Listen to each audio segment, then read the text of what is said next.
नमस्ते, प्रणाम, गोड़ लगतनी। हम प्रीति ओझा आप सभी के स्वागत करतनी अपने यूट्यूब चैनल पर। तो एगो बहुत ही मज़ेदार झूमर गीत लेके फिर से हाजिर हो गई बनी। आप सब लोग पूरा गीत जरूर सुनब जा और खूब जम के शेयर करब जा। अपन प्यार और आशीर्वाद ऐसे ही हमारे ऊपर बनावे रखी जा। बहुत बहुत धन्यवाद आप सबके। Thank you so much. ज़्यादा देर बतियाई आदमी तो फिर गीत गावे में देर हुई। ये गीत बहुत मज़ा आवेला गीत बाटे। खूब जम के शेयर करल जाए के। चलिए, बहुत बहुत धन्यवाद आप सबके। Thank you so much. ननदो एतना गरियवनी तोहरा लाज नइखे, त अपना भैया के कोरा में धरैलू कैसे। अपना भैया के कोरा में धरैलू कैसे। ननदो एतना गरियवनी तोहरा लाज नइखे, त अपना भैया के कोरा में धरैलू कैसे। अपना भैया के कोरा में धरैलू कैसे। ना देखनी खाइल हो, ना देखनी पियल, ना देखनी खाइल हो, ना देखनी पियल। बिना खैले तू खानावा मोटैलू कैसे। बिना खैले तू खानावा मोटैलू कैसे।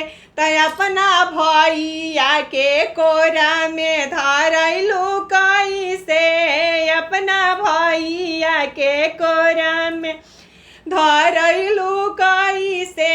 ननदो एतना गरियवनी तोहरा लाज नइखे, तो अपना भैया के कोरा में धरैलू कैसे। अपना भैया के कोरा में धरैलू कैसे। अपना भैया के कोरा में धरैलू कैसे। कहलू कि शौख नइखे पहिने के गहना। कहलू कि शौख नइखे पहिने के गहना। पहिने के गहना हो सोने के कंगना। बिना शौखे सोनरवा से लो भैलू कैसे। बिना शौखे सोनरवा से लो भैलू कैसे। त अपना भैया के कोरा में धरैलू कैसे। अपना भैया के कोरा में धरैलू कैसे। ननदो एतना गरियवनी तोहरा लाज नइखे, त अपना भैया के कोरा में धरैलू कैसे।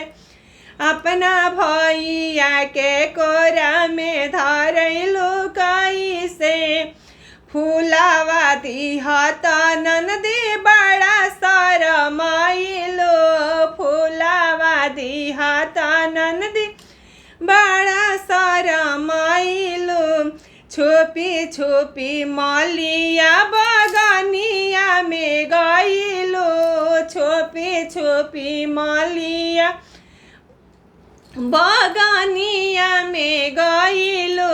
फूलावा दिहत ननद बड़ी शरमाइलो।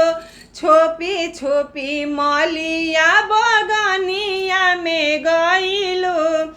मलिया के बेटा से लो भैलू कैसे।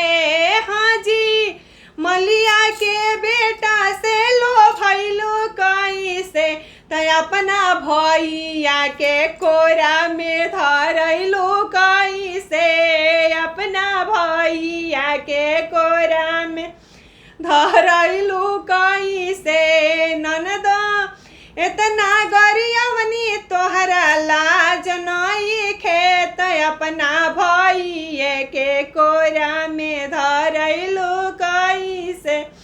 अपना भैया के कोरा में धरैलू कैसे।